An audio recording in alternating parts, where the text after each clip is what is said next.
Selamat malam, perkenalkan nama saya Aprilia Paut, NPM 30161956095 dari Prodi Pendidikan Guru Sekolah Dasar semester 3. Adapun tujuan saya membuat video ini adalah untuk memenuhi tugas kajian Bahasa Indonesia SD 2 yang diampu oleh Bapak Ahmad Humaydi, Magister Pendidikan. Adapun materi yang akan menjadi pembahasan pada hari ini yaitu tentang apresiasi sastra Indonesia. Baiklah, langsung saja kita ke materi. Berikut ini videonya. Selamat malam. Baiklah, di sini saya akan menyampaikan materi tentang apresiasi sastra Indonesia. Hasil dari makalah saya. Langsung saja. Adapun pokok bahasan yang akan dibahas yaitu yang pertama, pengertian apresiasi sastra. Yang kedua, jenis sastra. Yang ketiga, manfaat apresiasi sastra. Yang keempat, tahapan dalam mengapresiasi sastra. Dan terakhir, metode apresiasi sastra. Pengertian apresiasi sastra.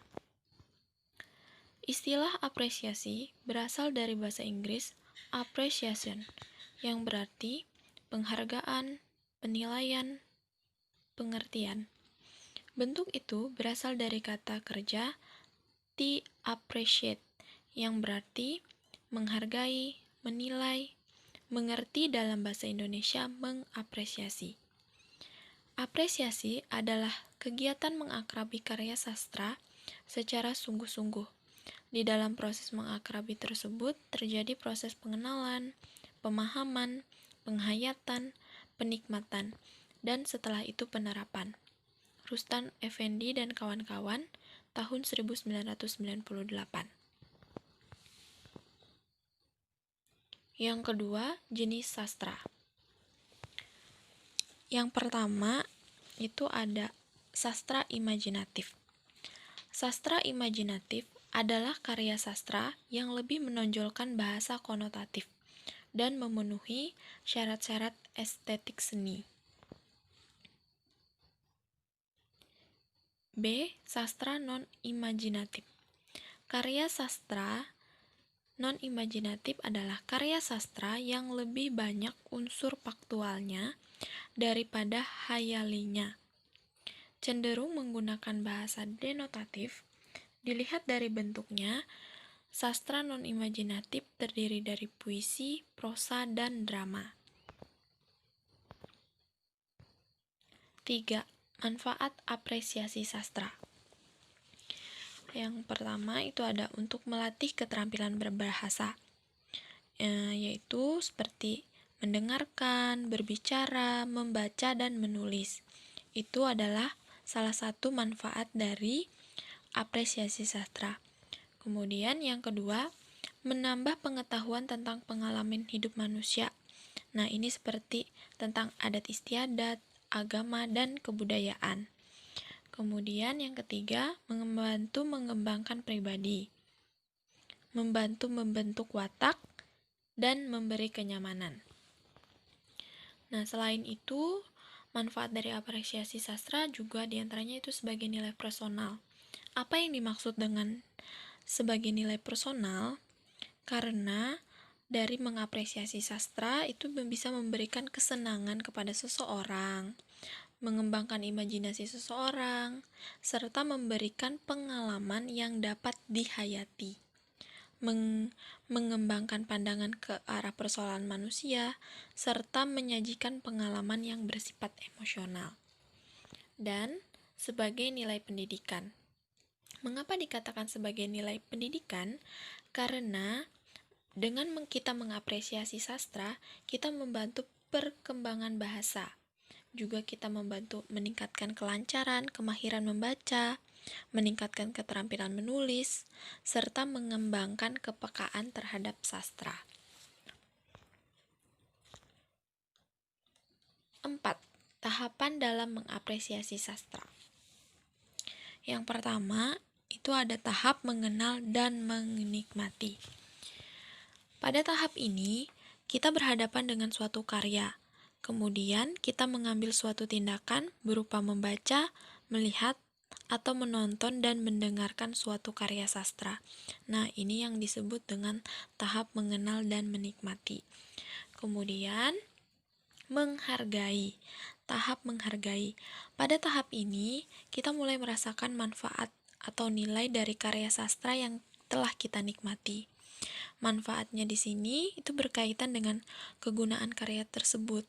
Misalnya memberi kesenangan, hiburan, kepuasan, serta memperluas wawasan dan pandangan hidup kita. Nah, yang ketiga itu ada tahap pemahaman. Pada tahap ini, kita mulai melakukan tindakan meneliti serta menganalisis unsur-unsur yang membangun karya sastra, baik itu unsur intrinsik maupun unsur ekstrinsik. Kemudian, setelah itu, kita menyimpulkan karya sastra tersebut. Apakah karya sastra tersebut termasuk baik atau tidak, bermanfaat atau tidak bagi masyarakat. Nah, ini yang disebut dengan tahap pemahaman. Kemudian, yang keempat itu ada tahap penghayatan. Nah, pada tahap ini, kita membuat analisis lebih lanjut dari tahap sebelumnya. Kemudian membuat penafsiran terhadap karya sastra, serta menyusun argumen berdasarkan analisis yang telah dilakukan pada tahap sebelumnya. Kemudian, tahap yang terakhir yaitu aplikasi atau penerapan. Nah, tahap ini merupakan tahap penerapan segala nilai, ide, wawasan yang diserapkan dari tahap-tahap sebelumnya. Kemudian diinternalisasi dengan baik, sehingga masyarakat menikmati serta dapat mewujudkan nilai-nilai tersebut dalam sikap dan tingkah laku sehari-hari. Nah, itu tadi tahap-tahap dalam mengapresiasi sastra. Kemudian, yang terakhir, metode apresiasi sastra. Yang pertama itu ada apresiasi secara langsung. Apa yang disebut dengan apresiasi secara langsung? Apresiasi secara langsung yaitu ada membaca atau menikmati suatu sastra berupa teks maupun performansi secara langsung. Nah, itu yang disebut dengan apresiasi secara langsung. Kemudian yang kedua itu ada apresiasi secara tidak langsung. Nah, ini biasanya dilakukan dengan mempelajari teori sastra, membaca artikel yang berkaitan dengan kesastraan, memberi penilaian, dan mempelajari sejarah tentang sastra. Itu adalah bentuk apresiasi sastra secara tidak langsung. Kemudian yang ketiga ada apresiasi dokumentatif. Nah, yang termasuk dalam kegiatan ini yaitu upaya kita dalam mengumpulkan atau mengadakan koleksi tentang hasil-hasil karya sastrawan, seperti mengumpulkan buku artikel. Nah, itu yang disebut dengan apresiasi secara dokumentatif. Dan yang terakhir itu ada apresiasi secara kreatif. Nah, yang termasuk dalam apresiasi secara kreatif yaitu kita melakukan upaya penciptaan prosa itu sendiri atau menulis tentang prosa. Nah, itu yang disebut dengan apresiasi secara kreatif. Terima kasih. Sekian penjelasan dari saya. Terima kasih. Demikian presentasi video dari saya. Salah kata saya memohon maaf. Sekian dan terima kasih.